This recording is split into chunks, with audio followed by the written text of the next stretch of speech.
48절로 44절 하나님의 말씀이 이러합니다. 예수께서 가르치실 때 이르시되 긴 옷을 입고 다니는 것과 시장에서 문안 받는 것과 회당의 높은 자리와 잔치의 윗자리를 원하는 서기관들을 삼가라. 그들은 과거에 가산을 삼키며 외식으로 길게 기도하는 자니 그 받는 판결이 더욱 중하리라 하시니. 예수께서 헌금함을 대하여 앉으사 우리가 어떻게 헌금함에 돈 넣는가를 보실세. 여러 부자는 많이 넣는데 한 가난한 과부는 와서 2렙돈 곧 한 고드란트를 넣는지라. 예수께서 제자들을 불러다가 이르시되 내가 진실로 너에게 이르노니 이 가난한 과부는 헌금함에 넣는 모든 사람보다 많이 넣었도다. 그들은 다 그 풍족한 중에서 넣었거니와 이 과부는 그 가난한 중에서 자기의 모든 소유 곧 생활비 전부를 넣었는가 하십니다. 오늘 본문을 통해서 두 명이 상징적으로 나타나고 있는 것을 보게 됩니다. 어떤 면에서 상징적으로 나타나고 있느냐면요, 한쪽 사람은 예수님의 원수로 나타나고 있고 또 다른 한쪽은 예수님의 편 아니면 예수님의 백성으로 나타나고 있는 것을 보게 됩니다. 오늘 본문을 저희들이 이해하기 위해서는 지난주에 저희들이 살펴보았던 본문을 기억하시기를 바랍니다. 지난주에 저희가 살펴본 것처럼 예수님이 시편 110편을 인용하면서 다윗의 주가 있었다라고 말씀을 하면서 다윗의 주가 바로 자신인 것을 선포하면서 자신이 하나님인 것을 선포하셨습니다. 다윗의 주, 주권자이신 하나님인 것을 예수님이 서기관들 앞에서 선포하고 있는 내용을 살펴보았습니다. 이 시편 110편 1절에 조금 더 살펴보면 여호와가 다윗의 주에게 말씀하고 있는 부분이 있는데요. 뭐라고 더 말씀을 하고 계시냐면 내 원수를 내 발 아래 둘 때까지 내 우편에 앉아있으라 하셨도다. 뭐라고 말씀하시냐면 여호와께서 다윗의 주에게 우편에 앉아있으라고 말씀하십니다. 그러므로 다시 한번 다윗의 주가 왕인 것, 만왕의 왕인 것을 저희들에게 선포하면서 이 구절에 등장하고 있는 또 다른 인물이 있는 것을 보게 됩니다. 또 다른 인물이 누구였죠? 1절에 등장하고 있는 인물이 여호와, 다윗의 주. 그 다음에 등장하고 있는 인물이 있습니다. 원수가 있는 걸 보게 됩니다. 그죠? 원수. 내 원수를 내 발 아래 둘 때까지. 다시 말씀드리면 이 다윗의 주에게는 누가 있다라는 말씀입니까? 원수가 있다라는 거예요. 이 왕을 대적하고 있는 원수가 있다라는 얘기입니다. 그리고 이 같은 시편 110편에 보면 이 다윗의 주에 원수가 있는가 하면 이 다윗의 주편에 쓴 하나님의 백성들도 소리를 합니다. 같은 시편인데요. 3절에 보면 찾지 마세요. 제가 읽어드릴게요. 같은 시편의 3절에 보면 이렇게 말합니다. 주의 권능의 날에, 그죠? 주의 백성이 거룩한 옷을 입고 즐거이 헌신하니 새벽 이슬 같은 주의 청년들이 주께 나오는도다 라고 말씀하시면서 거룩한 주의 백성이 있을 것을 말씀합니다. 다윗의 주의 백성들이 있을 것이라 말씀하고 있고 이 다윗의 주의 백성들의 특징이 나타나고 있는데 즐거이 헌신하고 있다라고 말씀합니다. 너무나 당연한 얘기 아니에요? 만약에 예수 그리스도께서 왕이라면 이 다윗의 주가 주권자라면 그의 백성들은 당연히 그 왕에게 어떻게 해야 될까요? 헌신하는 건 너무나 당연합니다. 자, 여러분 너무나 당연하다고 말씀드렸어요. 이따가 다른 얘기하지 없게요. 글쎄 저희들이 조금 후에 살펴보겠지만 과부가 하나님의 백성으로 자신의 재산을 하나님께 헌신하고 있는 모습을 저희들이 보게 될 것입니다.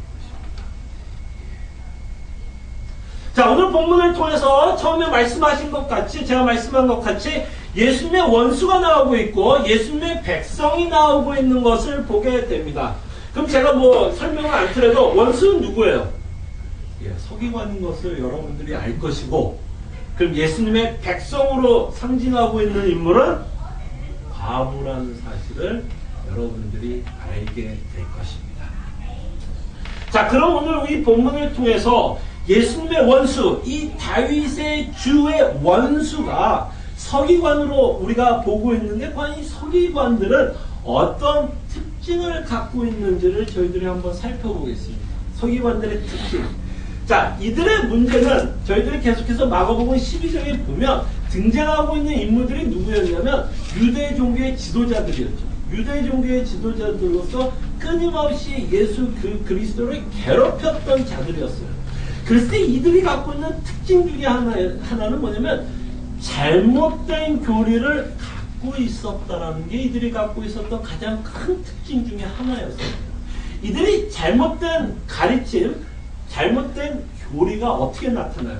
여러분들이 잘 아는 사도개인들은 무엇을 믿지 않았냐면 부활을 믿지 않았습니다.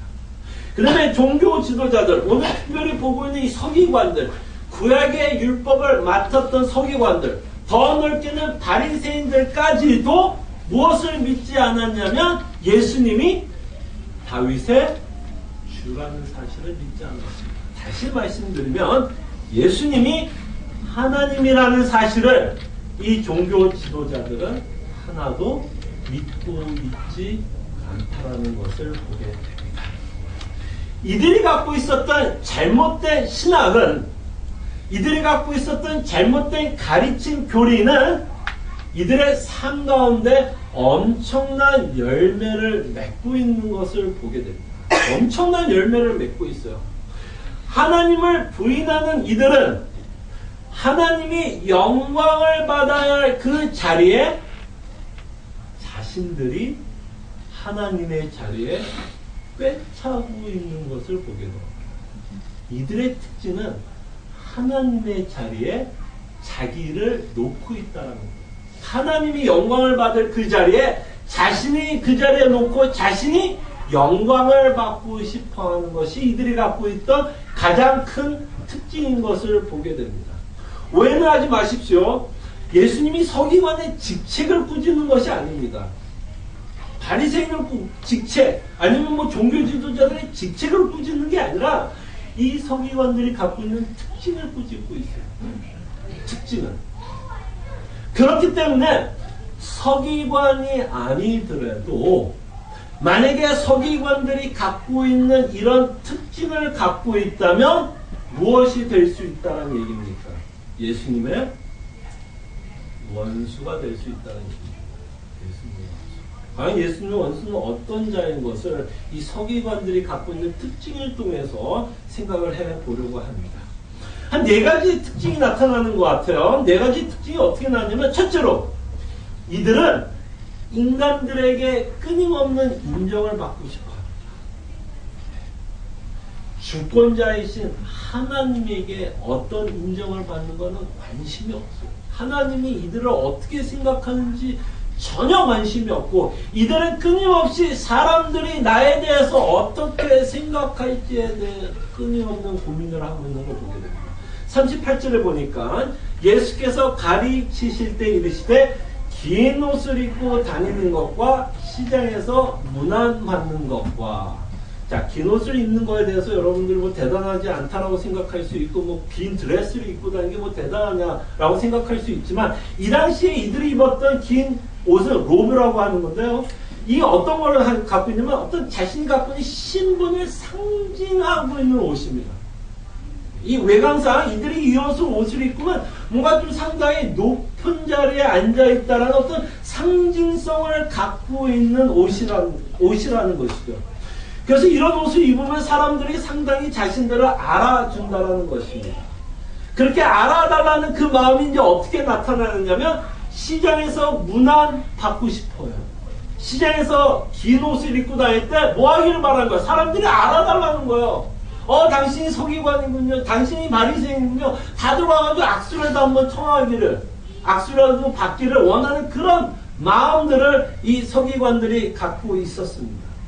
말씀한 것처럼 인간들에게 인정만 받으면 될 것이라고 생각했던 자들이었습니다. 이것이 얼마나 어리석은가. 사람들에게 인정을 분명히 받았을 것입니다. 존경도 받았을 것이고. 그러나 이들이 갖고 있는 착각은 뭐냐면 과연 주권자 되시는 예수님은 이들에 대해서 어떻게 생각하고 있는지에 대한 전혀 생각이 없어요. 지금 예수님이 서기관으로 꾸짖고 있는데도 이들은 예수님이 꾸짖고 있는 그 말에 대해서 전혀 관심이 없습니다. 하나님이 우리를 어떻게 생각하는 것이 중요하지, 사람들이 저희들을 어떻게 생각하고 있는지가 중요하지는 않은 것 같습니다. 우리도 삶을 살다 보면 이런 것 같아요. 인간이 갖고 있는 습성 중에 하나가 있다면 우리는 끊임없이 사람들로부터 인정을 받고 싶어요. 그렇기 때문에 사람이 더 무서울 때가 더 많아요. 우리가 하나님을 두려워하기보다는 하나님이 나에 대해서 어떤 생각을 갖고 있는지에 대한 두려움보다 사람이 나에 대해서 어떤 생각을 갖고 있는 것에 더 예민하게 반응하고 더 두려워하고 있는 우리의 모습을 어찌 보면 하나님이 주권자가 아닌 누가 우리의 주권자가 되는 거예요? 사람들. 내 옆에 있는 사람들이 나의 주권자, 왕이 되고 있는 모습들을 저희들이, 그래서 굉장히 예민하게 반응하고 있는 우리의 모습을 보게 돼요. 자, 두 번째로 이들의 모습은 어떤 모습으로 나타나냐면 아주 교만한 모습으로 나타납니다. 이 교만한 모습이 어떻게 나타나냐면 언제나 윗자리에 앉고 싶었어요. 그건 아마 앞에 있는 내용과 연결되는 이야기라고 생각이 듭니다. 윗자리에 앉고 싶었어요. 언제나 자신이 영광을 받고 싶어 했습니다. 39절을 보니까 회당의 높은 자리와 잔치에 뭐라고요? 윗자리를 원하는 서기관들을 생각합니다. 사람들이 언제나 자신을 우러러 보기를 원했습니다. 하나님만이 영광을 받아야 할 그 자리에 자신이 그 자리에 꿰차서 영광을 받고 싶어 하는 모습을 보게 됩니다. 성경은 모든 죄의 원천이 교만에서 시작한다라고 말씀합니다. 그러나 교만의 근원지는 어딜까요, 여러분? 교만의 죄의 원천이라면 교만의 근원지는 어딜까요? 이런 생각을 해봅니다. 하나님을 인정하지 않는 데에서 교만을 시작합니다. 교만이 뭐야? 자신이 높아지려고 하는 게 교만 아니에요. 그러니 자기보다 높은 사람이 있으면 돼야 안 돼요? 높아질 수 있어요, 없어요? 자기가 높아지고 싶은데. 그렇기 때문에 인간은 끊임없이 뭐하고 싶으냐면 자기의 주권자를 무시하고 싶습니다. 하나님을 하나님으로 모시기보다는 하나님도 내 발 아래에 있는 하나의 신으로 섬기고 싶은 유혹을 많이 받습니다.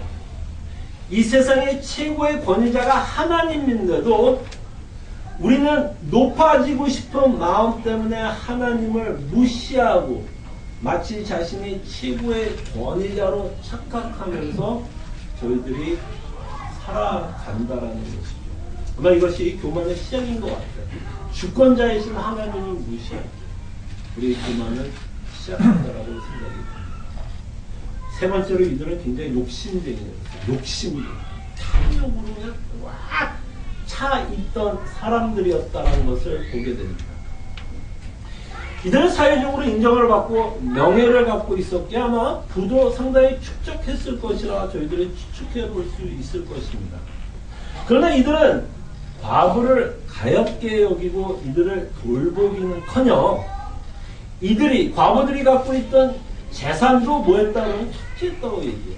그들은 과부의 가산을 그들이 갖고 있던 권력과 권위를 남용하여 약한 사람들의 재산까지도 약탈하고 있는 모습들을 저희들이 보게 됩니다. 자신의 백성을 위해서 섬기고 있는 종교 지도자들이 아니라 이들은 철저하게 누구를 섬기냐면 자신의 배만, 자신의 욕심, 자신의 탐욕만을 섬기고 있었던 종교 지도자들이었다는 것을 저희들이 보게 됩니다. 자, 그럴 때 이들이 과부의 가산을 삼켰다라고 말하고 있는 표현에 여러분 놀랄 게 없어요. 혹시 우리가 이때 살면 야, 서기관들이 어떻게 저럴 수가 있어?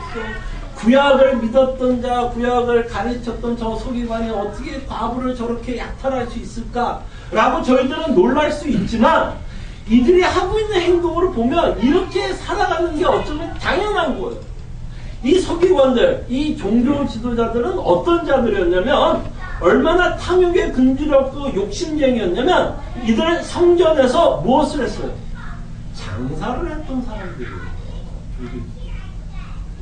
자기 배를 채우기 위해서 제사 동물들을 통해서 돈을 벌었던 뿌리들이었습니다. 아주 욕심쟁이였어요.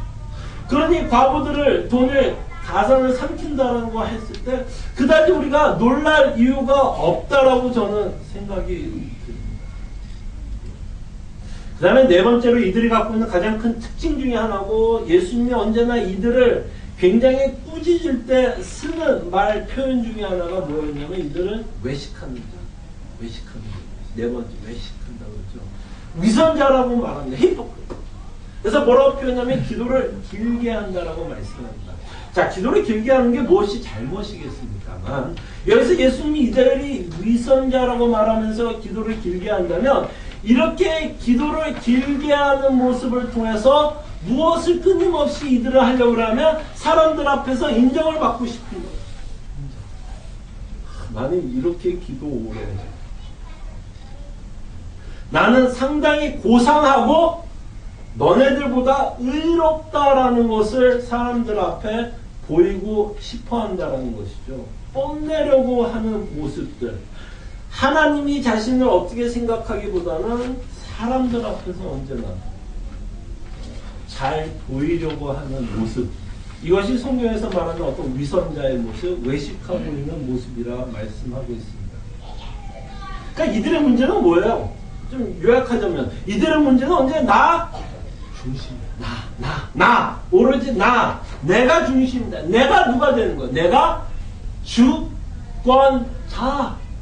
다윗의 주가 주권자가 아니라 내가 주권자가 되어 모든 스팟라이트를 받고 싶어요. 모든 스팟라이트. 그래서 긴 옷을 입고 다녔다라는 것도 이렇게 뻐기고 싶고 윗자리에도 앉고 싶어갖고 사람들을 공유하고 싶고 자신이 기도를 오래 함으로써 자신이 어떤 어떤 종교적인 삶을 제대로 살고 있다는 것을 언제나 뽐내면서 살아가고 싶었던 사람들이었습니다. 이들이 갖고 있는 특징을 저희들이 좀 이해를 한다면 당연히 예수님과 뭐가 될 수밖에 없을 거예요. 원수가 될 수밖에 없어요. 이들의 삶, 이들의 특징을 보면 예수님과 원수가 될 수밖에 없습니다. 만약에 예수님이 말씀하시는 대로 예수님이 주라면 서기관들은 더 이상 이렇게 뽐내면서 살 수 없겠죠. 자신이 영광을 받으면서 살 수 없겠죠. 그 영광의 자리에 누구에게 내줘야 돼요? 당연히 예수님께 주어야겠죠. 그래서 이들의 싸움은 어떤 싸움이었냐면 권위에 대한 싸움이었어요. 권위에 대한 싸움. 과연 누가 더 권위가 있느냐? 예수님이 더 권위가 있느냐? 내가 더 권위가 있느냐는 싸움이었습니다. 그렇기 때문에 이 서기관과 예수님은 어떤 관계냐면 물과 기름의 관계. 섞일래야 섞일 수 없는 이 세상 왕이 둘이 존재할 수는 없겠죠. 예수님이 왕이든지 아니면 서기관들이 왕이든지 둘 중에 하나였을 것입니다. 한 채의 양보도 없는 것을 보게 됩니다. 근데 이 구절이 우리에게 주는 무서운 것은 서기관들에 대해서 경고하고 있지만 이 서기관들에게 경고하고 있는 이 내용은 사실은 이 말씀을 듣고 있는 제자들에게 어플라이 되고 적용되고 있는 것을 보게 됩니다. 39절에 보니까 서기관에 대한 특징에 대해서 말씀을 하면서 뭐라고도 말씀하냐면 서기관을 삼가라고 말해요. 삼가라. 이 말을 왜 예수님이 하고 있을까? 무슨 얘기예요? 서기관을 삼가라고 말하는 그 의도가 뭘까요? 이 설교를 듣고 있는 제자들에게 서기관처럼 삼가라는 무슨 얘기예요? 이들처럼 살지 말라라는 경고의 말씀이 나오고 있는 것을 보게 됩니다.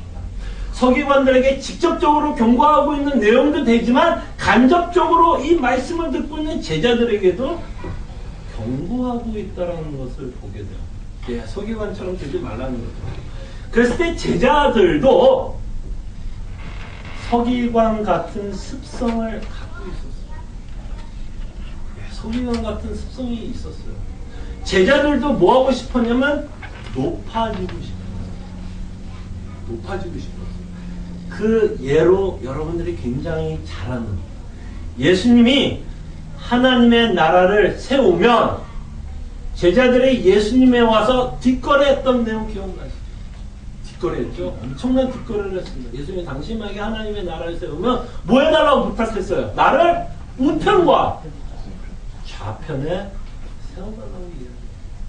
뭐야? 자신이 굉장히 높아지기를 원하고 영광을 받고 싶은 마음을 저희들이 제자들의 모습을 통해서 보고 있다면 이 얘기는 제자들의 이야기로 끝나는 것이 아닌 우리에게도 적용이 된다는 말씀입니다.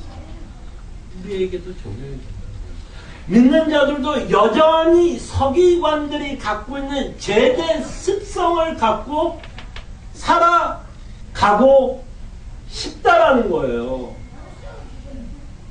우리도 서기관처럼 사람들에게 인정받고 싶어. 그죠? 아니에요? 목사만 그런가? 목사의 가장 큰 적은 사람이에요. 사람들에게 인정. 따뜻한 한마디면 그날 너무 기분이 좋고, 아픈 한마디면 그냥 마음이 졸리고 아프고, 사람들의 말에 의해서 목사도 심지어 왔다 갔다 하는 거예요. 우리들도 알게 모르게 사람이 왕이 될 때가 굉장히 많아요.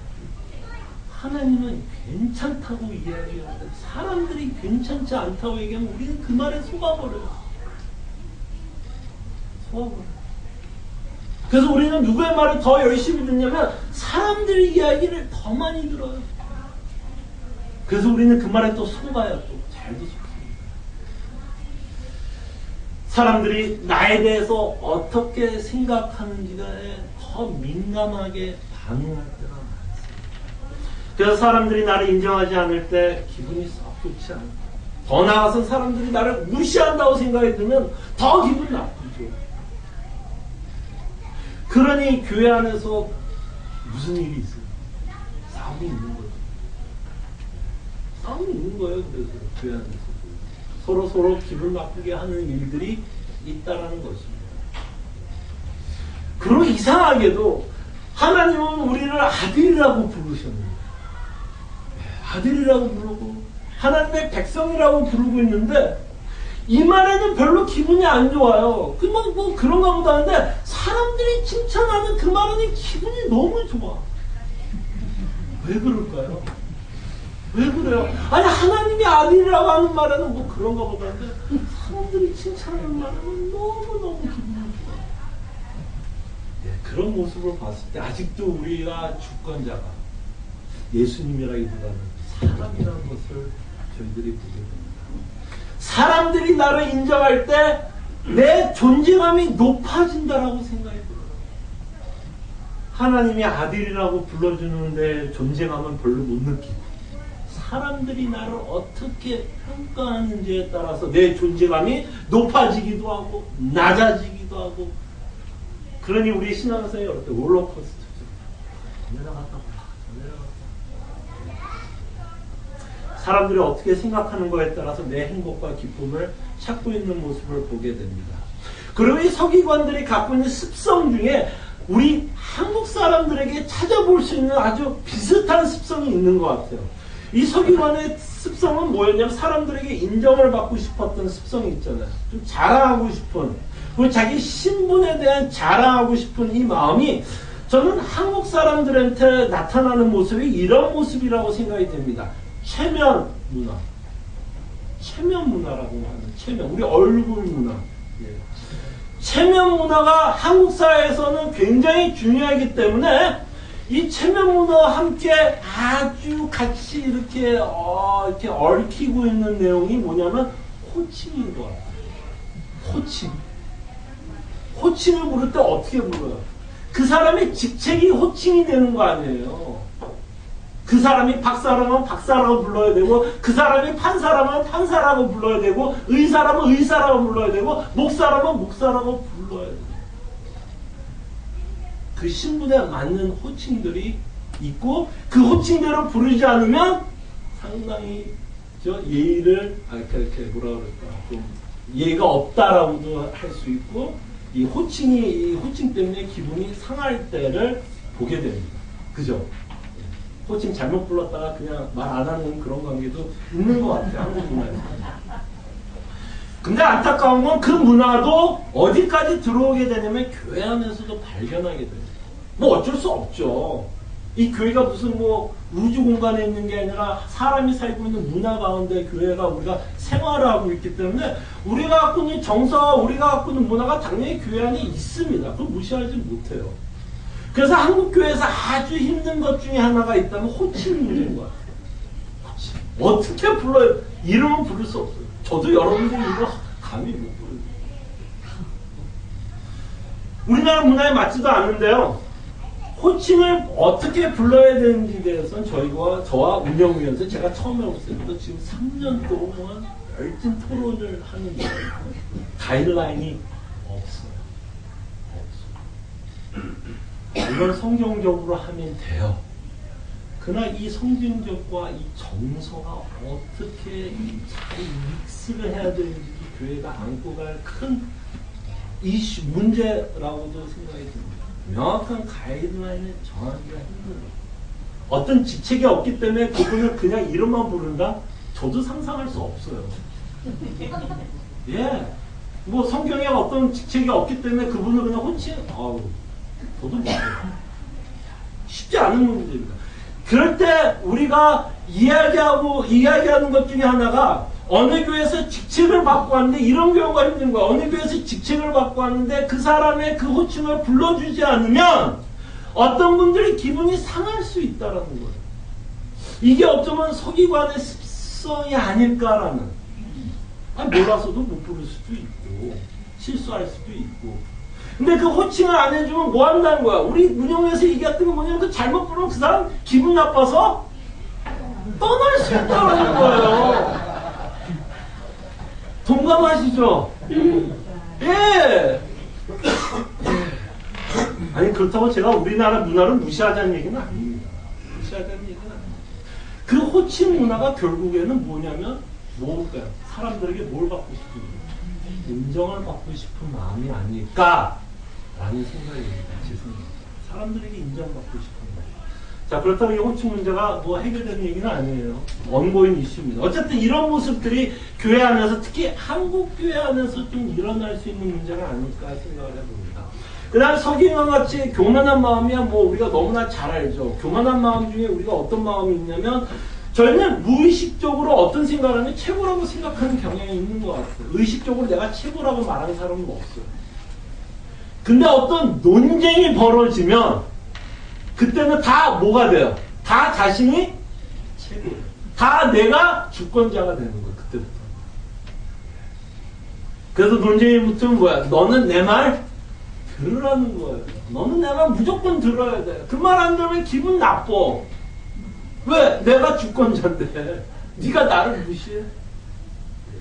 은연 중에 우리 안에 어떤 교만한 마음이 사람을 컨트롤하고 싶은 것으로 나타나고 있는 것을 보게 됩니다. 이 서기관들의 모습을 보면서 예수님의 간접적으로 믿는 자들에게 저희들에게 경고하고 있는 모습을 보게 되죠. 자, 위선자의 모습. 위선자의 모습. 또 교회 안에서도 우리 이런 모습들이 좀 가끔 나올 수 있다고 봅니다. 이 교회 안에서도 이렇게 좀 신앙생활 잘하는 모습으로 좀 보이고 싶은 유혹이 있죠. 좀 있는 모습 그대로 좀 편안하게 내가 모르면 모른다, 뭐 잘 못하면 못한다라고 좀 인정하면 좋은데 또 그것도 허락 안 해. 또 교회 생활 오래오래 하면 할수록 더더욱 성경 모른다, 기도 안 한다 이런 말 못하고 그냥 잘 넘어가려고 하는 우리의 모습이 있습니다. 그래서 은연중에 교회 안에서도 뭔가 내가 잘하고 있다는 걸 보이기 위해서 뭐 좀 성경 뭐 나 이런 거 알고 있다, 뭐 나 기도 이렇게 오래 한다, 뭐 이런 모습들을 저희들이 좀 보일 때가 있는 것 같습니다. 근데 참 재미나는 사실을 제가 좀 이렇게 보면, 좀 관찰해 보면, 정작 기도 생활 잘 하시는 분들, 그리고 성경 가르침을 잘 아시는 분들은 언제나 자신이 뭐라고 생각하냐면 부족하다고 생각해요. 뽐낼 게 없어요. 언제나 하나님의 말씀에 비춰보면 자신이 죄인인 걸 깨닫게 되고 언제나 부족한 것을 보기 때문에 자랑할 게 없어요. 위선을 떨 게 없어요. 언제나 겸손할 수밖에 없고 언제나 배울 수밖에 없다라는 그것이 사도 바울의 모습이 아닌가 싶어요. 더욱더 그 십자가를 알고 싶어하는 그 바울의 모습. 이런 모습들을 저희들이 교회 생활 하다 보면 좀 볼 수 있지 않나라는 생각도 해봅니다. 자, 서기관들의 모습을 보면서 예수님이 얼마나 진노하고 있는지를 보게 됩니다. 40절에 보니까 뭐라고 그러냐면 그 받는 판결이 더 중하리라 하십니다. 그 받는 판결이 더 중하다. 누가 중하다? 이 서기관들, 이런 특징을 갖고 있는 자들은 더 중하게 판결을 받는다고 얘기했을 때, 자, 뭐 서기관들이 예수님과 더 원수라고 얘기하는 게 아니에요. 이건 뭐예요? 표현하는 거. 뭘 표현하는 거야? 진짜 이런 자들은 나의 원수라는 거예요. 원수. 이런 특징을 갖고 있는 자는 정말 나의 원수다 라고 우리에게 말씀합니다. 근데 이제 다음에 우리가 만날 사람을 통해서 이제 반전이 일어나는데요. 세상 사람들은 서기관을 존경할 것입니다. 인정을 할 것이에요. 그러나 예수님, 주권자이신 예수님이 인정하는 사람은 의외로 과부였다라는 것이 이 스토리가 갖고 있는 아주 재미나는 이야기입니다. 기독교의 역설을 보여줍니다. 파라독스, 역설. 세상의 가치관과 예수님의 가치관에 엄청난 차이가 있다는 걸 보십니다. 세상 사람들을 바라보는 기준과 하나님이 세상 사람들을 바라보는 기준이 아주 다르다라는 것을 보게 됩니다. 당연히 종교 지도자들이 더욱더 많은 존경을 받았을 것입니다. 그러나 하나님의 나라에서는 이 과부가 더 큰 칭찬을 받고 있다는 것입니다. 자, 예수님의 거룩한 백성인 과부를 예수님이 우리에게 소개합니다. 서기관과 전혀 반대되는 행동을 하고 있습니다. 이 과부는 사람들의 시선을 의식하지 않고 오로지 시선을 하나님에게만 맞추고 있는 것을 보게 됩니다. 예수님이 지금 성전에서 헌금을 넣고 있는 것을 유심히 살펴보고 있습니다. 누가 얼마나 놓고 있나? 예수님이 이렇게 쳐다보고 있어요. 부자는 많이 넣고 있는데 한 과부가 등장을 하면서 2 렙돈 넣고 갔습니다. 아주 적은 양의 헌금을 한다고 해서 이 과부는 사람들의 눈치를 전혀 보고 있지 않다라는 것입니다. 예수님이 부자가 돈을 많이 넣은 것을 뭐라고 하는 것이 아닙니다. 예수님이 지금 말씀하고자 하는 것은 이 부자와 비교해서 이 과부가 헌금한 내용에 대해서 칭찬하고 있습니다.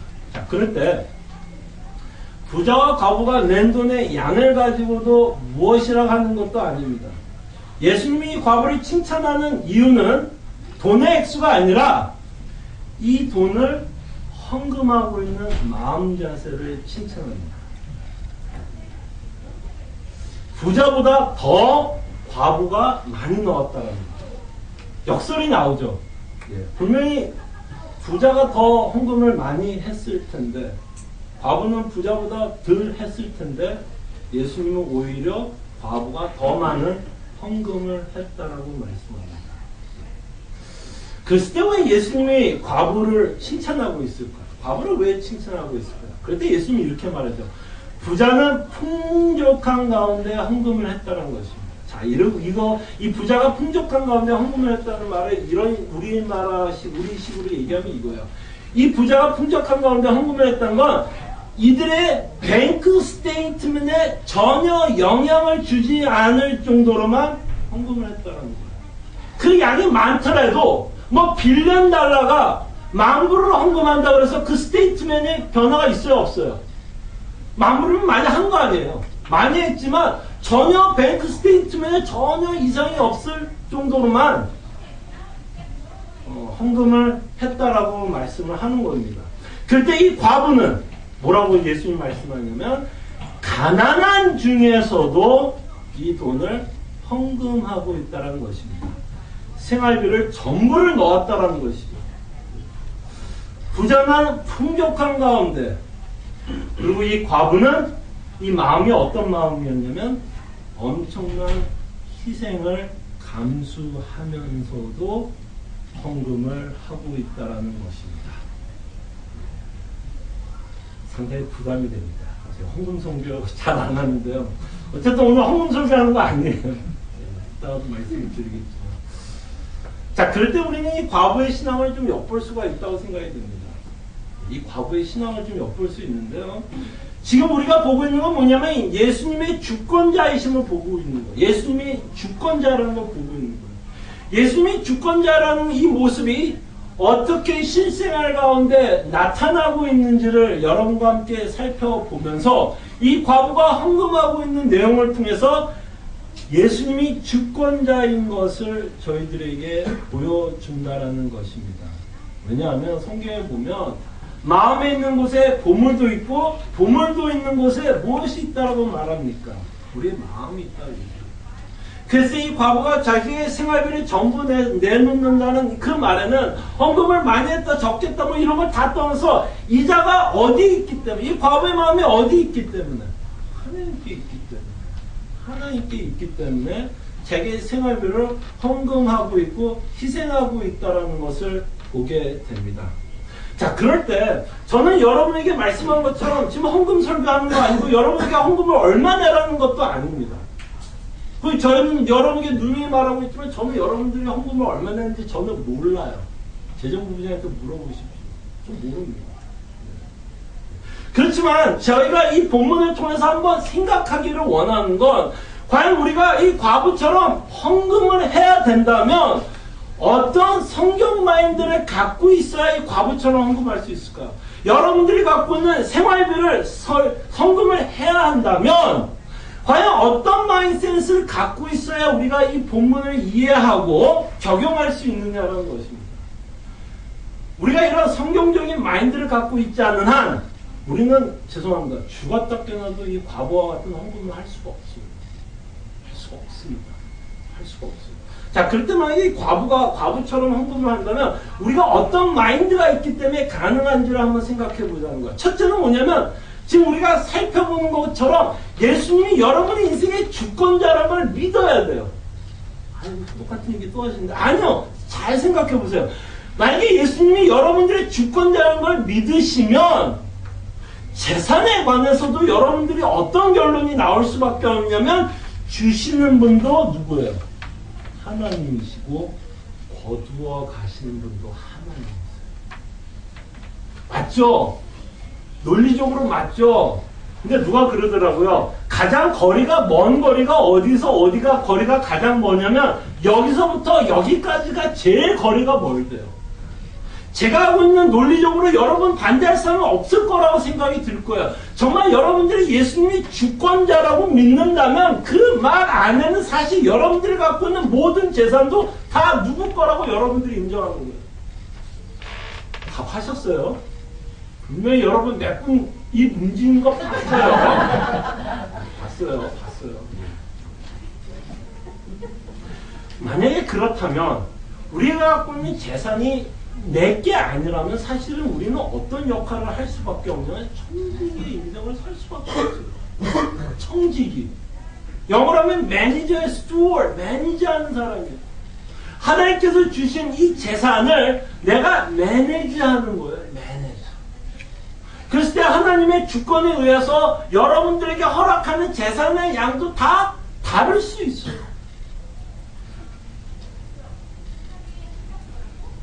그랬을 때 이제 하나님이 주권자이고 내가 청직이라면 둘째로 우리가 가져야 될 생각은 뭐냐면 내가 갖고 있는 재산의 소유권이 나에게 있지 않다는 거. 소유권의 문제가 생깁니다. 소유권.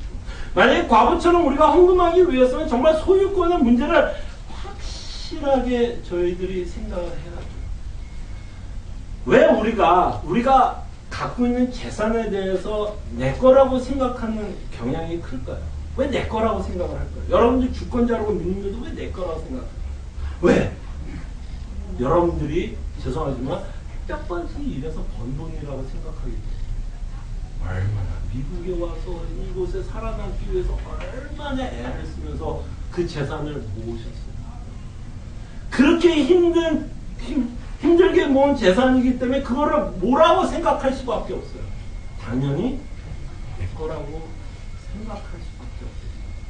근데 우리가 여기서 좀 생각을 해봐야 될 건 여러분들은 뭐 뼈 빠지게 일해서 돈을 벌었다 그러고 힘들게 벌었다 하지만 그 직장도 만약에 하나님의 주권과 섭리를 위한다면 그 직장도 사실 누가 주는 걸까요? 하나님이 주시는 거예요. 여러분들이 뼈 빠지게 일할 수 있는 직장이 있다는 것도 사실 누가 허락하시는 거예요? 하나님이. 지금 이렇게 경기를 타고 있는데도 만약에 여러분들이 일할 수 있는 곳이 있다면 그게 단지 내가 너무 능력이 있어서 라고 생각하는 순간 여러분들은 하나님의 주권을 무시하고 누구를 더 세우는 거예요? 나를 세우는 거예요. 내가 그만큼 잘했으니까. 여러분들이 최선을 한 건 저도 인정하는 겁니다. 근데 그것이 마치 내가 잘해서만 그렇게 됐다면 어쩌면 우리는 하나님의 주권을 무시하고 있는 부분이 있을 수 있다는 것입니다. 내 거라는 거, 내 거라는 거. 소유권의 문제를 저희들이 확실하게 해둘 필요가 있다는 겁니다. 그 다음에 셋째로 우리가 갖고 있는 재산에 대한 어떤 생각이 있어야 되냐면 우리가 갖고 있는 재산이 우리에게 우상이 될 때가 너무 많아져요. 거기가 이제 가장 큰 문제겠죠. 내가 모은 재산을 통해서 나는 행복하려고 하고 기쁘려고 하고 만족하려고 하고 그 다음에 가장 우리가 갖고 싶은 게 뭐냐면 성취감이에요. 성취감. 그래도 내가 이 땅에 살아가면서 이만큼 일구었다라는 걸 뭘로 확인하고 싶은 거예요. 여러분들과 내가 모은 재산. 그래서 뱅크 스테이트먼이 올라가면 올라갈수록 뭘 느껴요? 뿌듯함을 느끼는 거야. 그래도 내가 열심히 살았구나. 자, 뭔가 했구나. 성취감. 내 행복, 내 기쁨, 내 만족을 내가 모은 재산을 통해서 그것을 느끼려고 하고 맛보려고 할 때 그 재산이 우리의 우상이 되고 있다는 것을 보게 됩니다. 그 재산이 나에게 우상이 되고 있는 한 헌금을 한다는 것은 쉽지 않을 것이라고 생각을 해봅니다. 저는 여러분에게 11조를 내라고 한 적도 없고 지금 뭐 교회에서 혹시 목사님들이 11조에 대해서 가르친다면 많은 경우 좀 잘못된 것을 강조하고 있는 내용들을 듣게 됩니다. 근데 어쨌든 여러분들이 혹시 지금 이스라엘 민족이고 지금 모세의 율법 아래 살고 있는 이스라엘 민족으로서 11조를 내야 된다라고 생각을 해보세요. 지금 진짜로 예수님 시대니까 11조에 대한 뭐 문제는 다르게 생각할 수 있지만 예수님이 전의 사람이라 생각해보세요. 여러분들이 정말 지금 정말 계산을 해서 11조를 내야 된다면 우리 중에 아마 11조 생활 잘 하시는 분들도 있겠지만 일반적으로 좀 생각을 해보면 여러분들이 벌고 있는 액수의 11조는 작지 않아요. 계산해보세요. 작지 않은 돈이에요. 그 돈 11조가. 그랬을 때 이스라엘 민족이 맨날 혼나는 게 그 일 때문에 혼나는 거예요. 11조를 내지 않는 것 때문에. 그 마음이 뭐예요? 여러분과 저의 마음 똑같은 마음이에요. 주기 싫었던 거예요. 그 액수가 크니까 주기 싫었던 거예요. 그래서 저에게 실제적으로 이렇게 물어보시는 분들도 있었습니다. 이거 웃자고 하는 소리인데 어떤 분이 저한테 물어보는데 이제 11조 내야 된다고 그러는 게 저한테 물어보더라고요. 목사님, 제가 11조를 계산을 할 때 그로스로 계산해야 됩니까? 네트로 계산해야 됩니까? 이렇게 물어보더라고요. 저는 잘 모르겠어요. 그로스할 네트를 어떤 의미로 물어보는지 모르지만 이 얘기를 제가 우스갯소리로 어떤 목사님한테 했더니 목사님이 이런 식으로 저한테도 얘기하더라고. 그거를 물어본 여러 가지 이유가 있겠죠. 그러나 그 여러 가지 이유 중에 하나가 어떻게 하면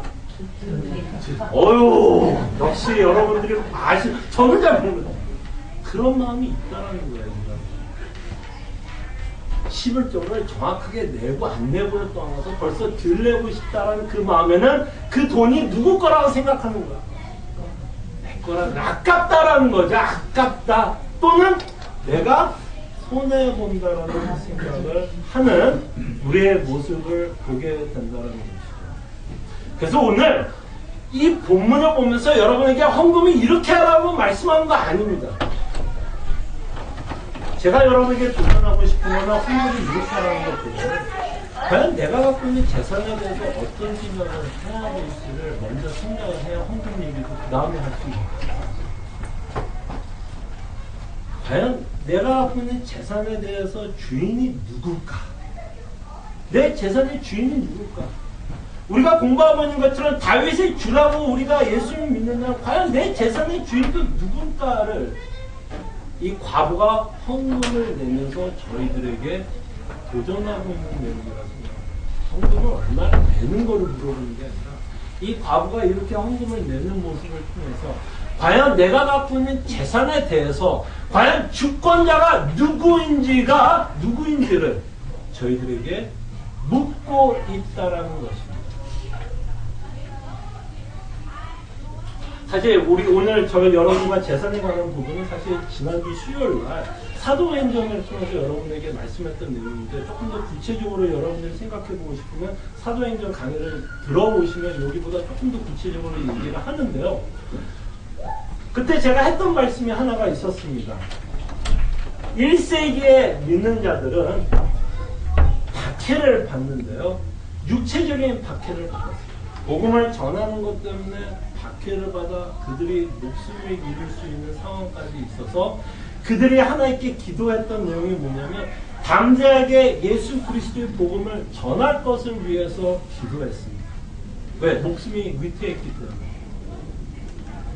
저는 그 사도행전에 나왔던 내용을 묵상하면서 제가 말씀드렸던 것이 있는데요. 뭐라고 말씀드렸냐면 21세기의 자본주의 나라에서 달러가 우리의 왕이 되고 있는 모습 가운데 우리가 진정 필요한 것이 있다면 주권자이신 예수님을 믿는 모습은 어떤 모습으로 나타나야 될지를 생각해 본다면 저는 21세기 자본주의에 살고 있는 우리에게 재산에 대한 담대함이 필요하다고 생각합니다.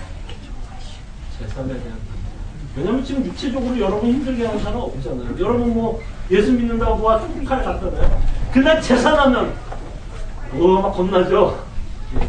재산이 우리가 갖고 있는 물질이 우리를 박해하고 있다라고 좀 생각을 해요. 사탄이 여러분들이 갖고 있는 재산을 가지고 여러분들을 좌지우지하고 있다는 걸 한번 생각해 보세요. 있으면 있어서 기쁘고 없으면 없어서 슬프다면 우리도 알게 모르게 우리가 갖고 있는 재산에 의해서 좌지우지되고 있는 우리들의 모습을 보게 됩니다. 그래서 여러분에게 도전하고 싶은 건 과연 주권자이신 예수님을 믿을 때 내가 갖고 있는 재산에 대해서는 어떤 생각을 갖고 있어야 될지에 대해서 여러분과 함께 생각을 해보자는 것입니다. 자, 오늘 본문을 통해서 주권자이신 예수님을 믿지 않을 경우 서기관의 모습으로 나타나고 있는 것을 보게 됩니다. 그리고 주권자이신 예수 그리스도를 믿을 때 한 과부가 자신의 재산을 어떻게 헌금하고 있는 모습을 통해 과연 내가 주권자이신 예수님을 믿을 때 어떤 삶을 살아야 할지를 다시 한번 예수 그리스도의 가르침을 통해서 가르치고 있는 내용을 살펴보았습니다. 함께 기도하죠. 우리 중에 아마 한 분도 예수님이 주권